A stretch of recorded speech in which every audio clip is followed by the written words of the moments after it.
أعوذ بالله من الشيطان الرجيم. إن الذي فرض عليك القرآن لرادك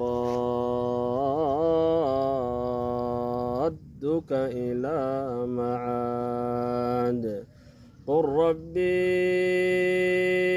أعلم من جاء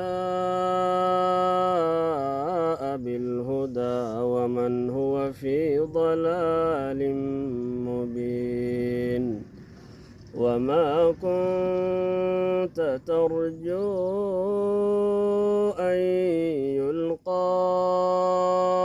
إليك الكتاب إلا رحمة من ربك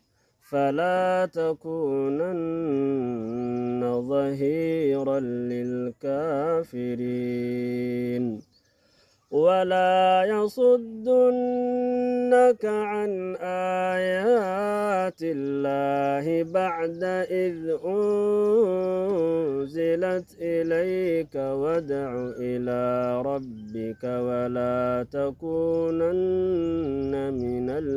المشركين ولا تدع مع الله إلها آخر لا